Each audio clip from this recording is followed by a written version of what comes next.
Welcome to the IK study class. This is Imran খান।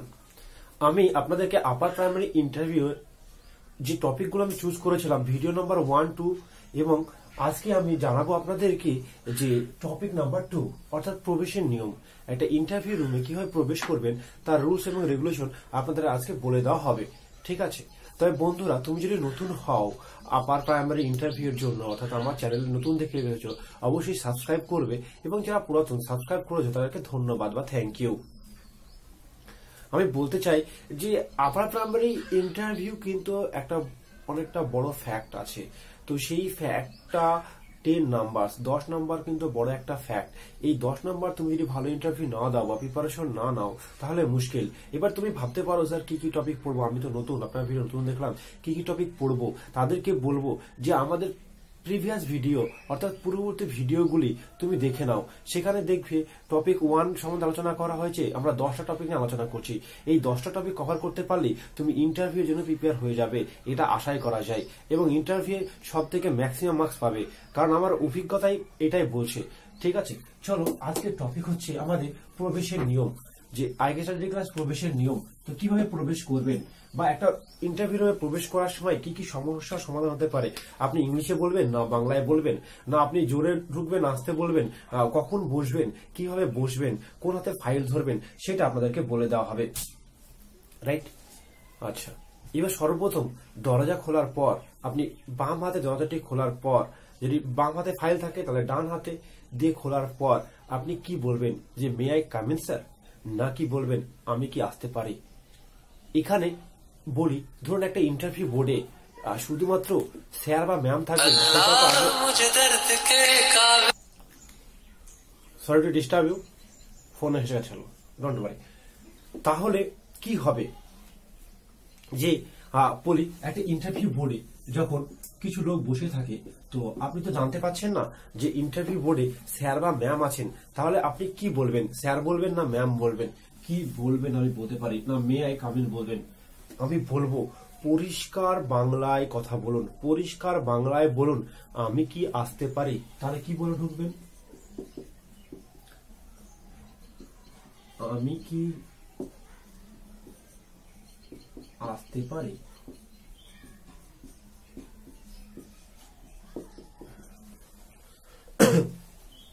এই কথাটি বলে আপনি প্রবেশ করে নিন যে আমি কি আসতে পারি। এবার কথা হলো, স্যার আমি ইংলিশ কেন বলবো না? ইংলিশ এই কারণে বলবো না, কারণ আপনি যদি মে আই কাম ইন বলেন তার পরবর্তীকালে আপনাকে প্রশ্ন করে tell me about yourself at about 5 minutes, so what can you do. তখন আপনি কি করবেন, কি করতে পারেন? প্রবলেম প্রশ্ন ইংলিশে চলে যেতে পারে। সো টেনশন না দরকার নেই, একদম সহজ সরল ভাষায় বলবেন আমি কি আসতে পারি। না স্যার বলার দরকার না ম্যাম বলার দরকার, কারণ সামনে কে আছে সেটা আমার জানা নেই, এই বলে প্রবেশ করবেন। এবার কথা হলো যে আপনি বাম পা আগে দিয়ে প্রবেশ করবেন না ডান পা আগে দিয়ে প্রবেশ করবেন। আমি বলবো যেহেতু শুভ কাজ তাই ডান পা আগে দিয়ে প্রবেশ করুন, ঠিক আছে? এবং খুব আস্তে বা জোরে প্রবেশ করবেন এটা যেন কখনো হয় না, কারণ আপনি যদি আস্তে প্রবেশ করেন তাহলে ওরা ভাববে খুব ভেবে চিন্তে করছে, তাই না? আবার যদি আপনি খুব জোরে প্রবেশ করেন তাহলে ওরা ভাববে যে টেনশন আছে, ঘাবড়ে যাচ্ছে। তাহলে দুটোই প্রায় নেগেটিভ।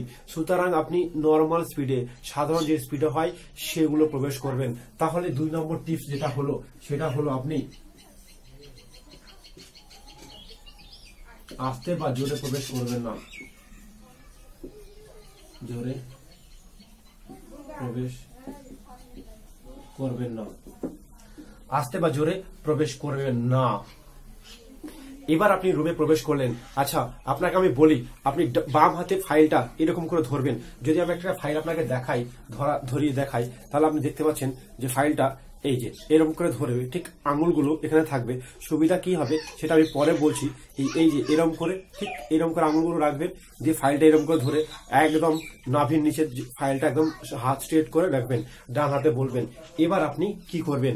এবার আপনি চেয়ার যেখানে থাকবে, অর্থাৎ চেয়ার ধরুন এটা ইন্টারভিউ বোর্ড, চেয়ার এখানে আছে, তো আপনি এখানে যে ওয়েট করবেন, যতক্ষণ না ওরা বসার পারমিশন দেবে ততক্ষণ আপনি বসবেন না। হ্যাঁ, এবার আপনি বলতে পারেন স্যার আমি যদি পারমিশন চেয়ে বসি, আপনি পারমিশন নিতে পারেন, তবে পারমিশন নেওয়াটা খুব একটা পজিটিভলি দেখায় না। সুতরাং আপনি ওদের পারমিশন দেওয়ার জন্য ওয়েট করুন, কারণ ওরা আপনাকে দিতে চায়। এবার আর একটা পজিটিভিটি আছে, আপনি যতক্ষণ দাঁড়িয়ে থাকবেন ততক্ষণ আপনার সাহসটা বেড়ে যাবে, কারণ ওদের চোখে দেখতে পাবেন। কারণ ওই দাঁড়িয়ে সময় থাকার সময় আপনাকে কিন্তু কোনো প্রশ্ন করতে পারবে না, বোঝা গেল? তো ওই সময় আপনি ওদেরকে দেখে নিন কেমন কি আছে, একটা সাহস বাড়িয়ে নিন। সুতরাং যখন বসতে বলবে বসুন এবং ধন্যবাদ জ্ঞাপন করুন। তার মানে কি হলো, 3 নম্বর টিপস, বসার অনুমতি নেন,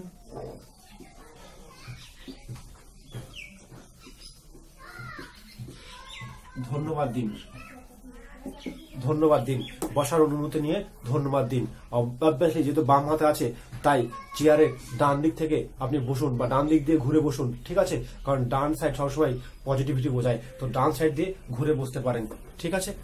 এবার আসুন আমার এবার আপনাকে বলি, খুব জোরে বা আস্তে কথা বলবেন না, অর্থাৎ স্পিডে কথা বলবেন না বা খুব আস্তে আস্তে বলবেন না, একটু লাউডলি থাকলে সেটা ভালো, কারণ গাম্ভীর্য বোঝায়, সেটা একটা ওয়েটিক বোঝায়, ঠিক আছে? সেটা আপনি বলতে পারেন, কিন্তু স্পিড যেন কখনো না হয়, আপনার কথাই সেদিকে রাখতে হবে। এবার খুব ধীরে ধীরে যদি না বলে সে রাখতে হবে। তবে বলবো প্রতিটি লাইনের মাঝখানে 3 সেকেন্ড আপনি রেস্ট নেবেন, অর্থাৎ 3 সেকেন্ড ব্রেক, অর্থাৎ 3 সেকেন্ড ব্রেক নিন। ওকে, আমার নাম ইমরান খান। আজকে আমি নদিয়া জেলার তেহট্ট মহকুমার অমুক নম্বর গ্রাম থেকে এসেছি। স্যার, আমার বাড়িতে এই 4 জন ফ্যামিলি মেম্বার থাকেন। বাস এইভাবে আপনি পজ নিয়ে কথা বলুন, বাস 3 সেকেন্ড আপনি ব্রেক নিন একটা লাইনের ভেতরে, তাহলে কি কথার মধ্যে আপনি ওই সময় ভাবার সময় পাবেন এবং খুব ভুল থেকে আপনি বেঁচে যাবেন।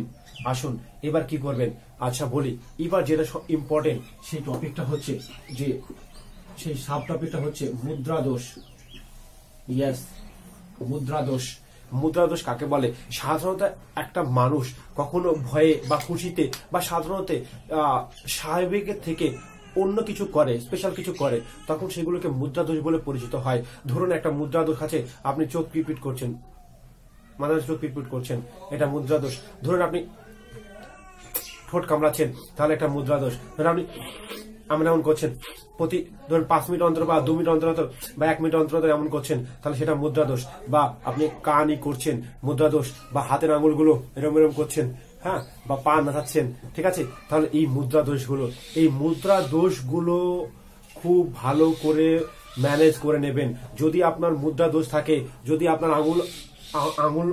হাতের আঙুল নাড়ানো, মুখ দিয়ে কাটা, লিপ কোচকানো, যদি এইরকম মুদ্রা দোষ থেকে থাকে, তো সেগুলোকে সামলে নেবেন এবং শুধরে নেবেন। এবার কথা হলো, স্যার আমার যখন টেনশন যদি হয় আমি কি করব?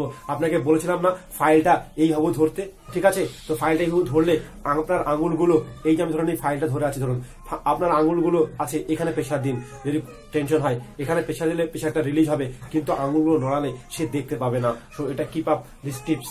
ওকে, তো কেমন লাগলো অবশ্যই ভিডিও জানাবে, ঠিক আছে? আমি নেক্সট টিপস দিতে চলেছি এবং প্রত্যেকটা ভিডিও আমি বলেছি 30টা ভিডিও দেবো, অবশ্যই দেবো। এবং তুমি যদি আমার ম্যাটেরিয়ালটি পছন্দ হয় অবশ্যই আগে থেকে বুক করো, কারণ যেদিন ফার্স্ট পেজ বেরিয়েছে নোটিফিকেশন দেবে সেই দিন থেকে আমি ম্যাটেরিয়ালটি তোমাদেরকে রিলিজ করে দেবো, ঠিক আছে? আমাদের 3 রকম প্রসেস আছে ম্যাটেরিয়ালটির। একটা হচ্ছে তুমি পিডিএফ গাইড নিতে পারো, একটা পিডিএফ প্লাস অডিও ইন্টারভিউ, অর্থাৎ আমি তোমার ফোনে ইন্টারভিউ নেবো, ইন্টারভিউ গাইড নিতে পারো।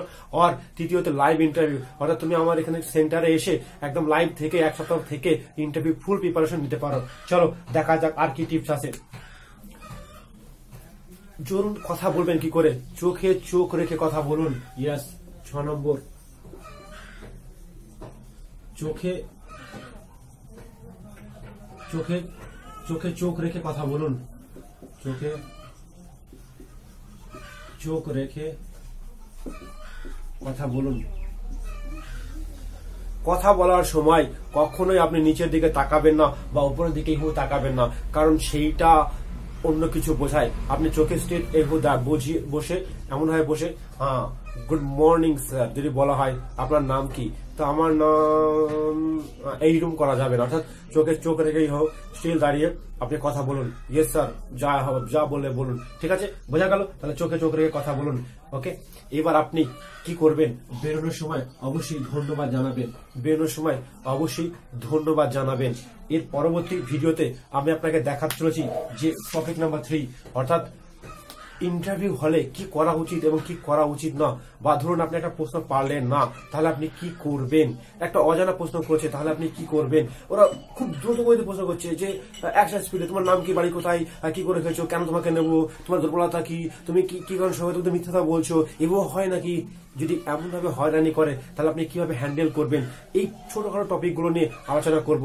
তারপরে আমরা ঢুকে যাব একদম ইন্টারভিউর মেন বিষয়ের উপরে, যেটা খুবই দরকার। তাই তুমি আমাকে ফলো করতে থাকো, সাবস্ক্রাইব করতে থাকো এবং বেল আইকনটি অবশ্যই দাবিয়ে রাখো, কারণ তুমি যদি বেল আইকনটি দাবিয়ে না রাখো তাহলে তোমার নোটিফিকেশন যাবে না। কি করে বুঝবে আমি ভিডিও আপলোড দিলাম, ঠিক আছে। এবং নোট ম্যাটেরিয়াল পেতে আমাকে কল করতে থাকো এবং তোমার নাম আগে থেকে রেজিস্টার করো, কারণ আমাদের সিট সংখ্যা limited for the live interview.